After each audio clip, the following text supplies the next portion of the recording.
sejahtera untuk kita semua. Perkenalkan, nama saya Nilu Putri Lasentika, NIM A1I12111, mahasiswa jurusan Pendidikan Matematika Universitas Halo-Oleo. Di sini saya akan menjelaskan beberapa materi mengenai mata kuliah Teknologi Informasi. Yang pertama, sejarah revolusi industri. Yang kedua, 3 komponen dalam komputer. Yang ketiga, LMS atau Learning Management System. Yang keempat, Mendeley. Dan yang terakhir, web browser. 1. Sejarah revolusi industri. Pertama-tama, apa itu revolusi industri? Revolusi industri itu sendiri merupakan sebuah perubahan besar yang terjadi pada cara manusia mengelola sumber daya yang ada dan caranya menciptakan suatu produk. Dengan adanya revolusi ini, beberapa sektor seperti transportasi, pertanian, teknologi, pertambangan, serta manufaktur yang mengalami perubahan.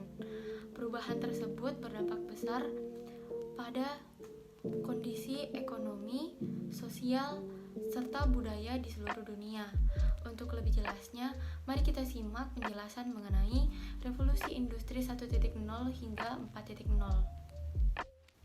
1. Revolusi industri 1.0.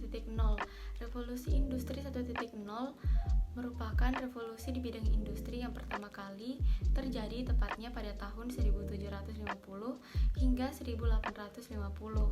Revolusi ini ditandai dengan penemuan mesin uap yang digunakan dalam proses produksi.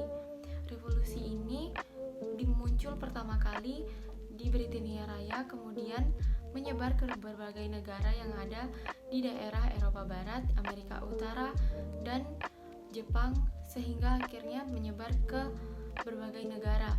Sebelum adanya revolusi ini, proses produksi maupun jasa dilakukan dengan sangat sulit dikarenakan membutuhkan waktu yang cukup lama. Hal ini disebabkan dilakukan secara manual. Berdasarkan sumber yang ada, revolusi industri 1.0 pada zamannya berhasil mendongkrak perekonomian yang ada, di mana selama kurang lebih 2 abad setelah revolusi ini terjadi. 2. Revolusi industri 2.0. Kemunculan revolusi industri 2.0 yang terjadi pada awal abad ke-20 yang dikenal dengan revolusi teknologi. Revolusi ini ditandai dengan adanya penemuan tenaga listrik yang membuat mesin uap yang sering digunakan lama-kelamaan tergantikan dengan adanya tenaga listrik tersebut. Penemuan tenaga listrik serta motor pembakaran combustion chamber yang menandakan terjadinya revolusi industri 2.0. Penemuan tersebut memicu kemunculan teknologi baru seperti mobil, pesawat terbang, pesawat telepon, dan yang lainnya yang mempengaruhi kemajuan di seluruh dunia secara signifikan. Dampaknya dapat dilihat pada Perang Dunia Kedua. 3. Revolusi industri 3.0. Kemunculan revolusi industri 3.0 yang terjadi di akhir abad ke-20 ditandai dengan adanya teknologi digital serta internet. Berdasarkan sosiolog Inggris yaitu David Harvey mengemukakan cara pandangnya mengenai revolusi yang terjadi pada masa ini sebagai pemanfaatan ruang dan waktu yang semakin terkompresi. Revolusi industri 3.0 ini dipicu dengan adanya berbagai mesin yang dapat bergerak serta berpikir secara otomatis yang dibuat dalam bentuk komputer maupun robot. Puncak revolusi industri 3.0 ini ditandai dengan adanya teknologi digital, di mana ruang dan waktu tidak menjadi sebuah jarak. Dengan adanya revolusi industri 3.0, terjadi perubahan pola relasi serta komunikasi yang terjadi pada masyarakat kontemporer. Setelah itu, kemajuan teknologi berkembang dengan sangat pesat, berbagai penemuan seperti semikonduktor, transistor, hingga kemunculan IC. Namun dengan adanya revolusi tersebut, industri pabrik tidak lagi menggunakan tenaga manusia, melainkan telah menggunakan tenaga mesin, sehingga peluang tenaga kerja semakin sedikit. 4. Revolusi industri 4.0. Revolusi Industri 4.0 yang terjadi pada awal abad ke-21 merupakan sebuah revolusi di mana manusia telah menemukan pola baru dengan adanya kemajuan teknologi yang berkembang begitu cepat sehingga mengancam perusahaan yang lebih konvensional. Perkembangan revolusi industri yang ada telah memakan banyak korban yang membuat kemunduran di berbagai sektor. Dengan adanya revolusi industri 4.0 mengubah perspektif di mana ukuran perusahaan bukan lagi menjadi sebuah jaminan, tetapi bagaimana perusahaan dapat beradaptasi dan memiliki kelincahan menjadi sebuah tujuan utama sebuah keberhasilan.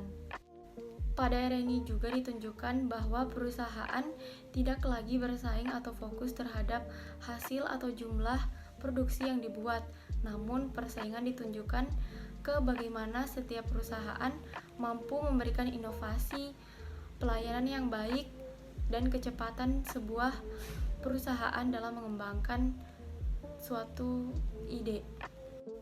3 komponen dalam komputer. Yang pertama, hardware. Hardware merupakan perangkat keras yang memiliki bentuk fisik.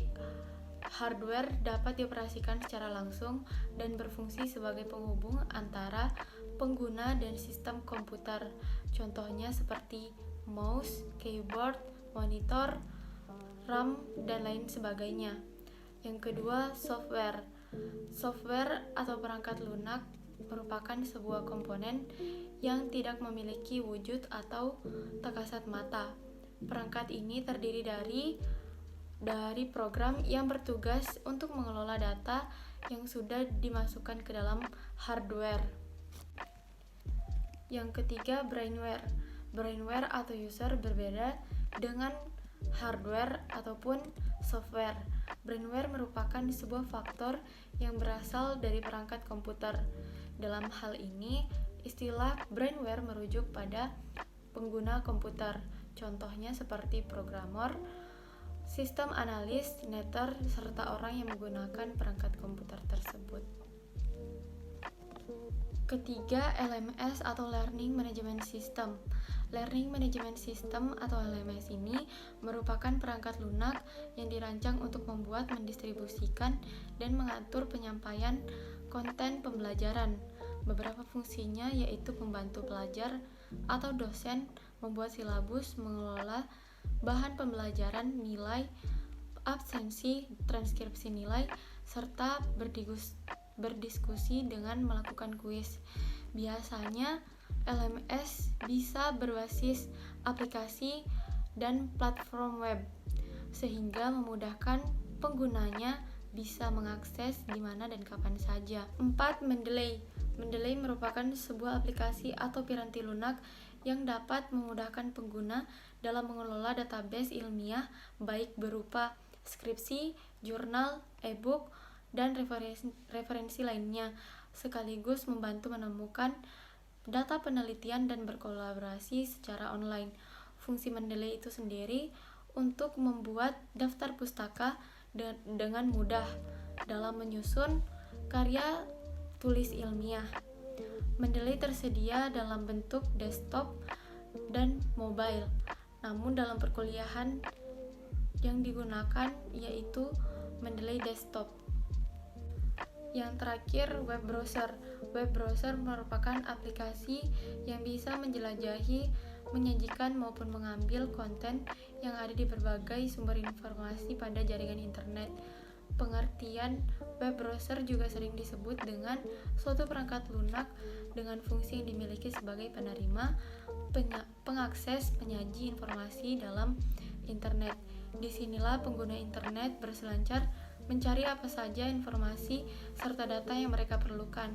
Berbagai jenis web browser atau browser itu sendiri seperti Google Chrome, UC Browser, Mozilla, Opera, dan Internet Explorer.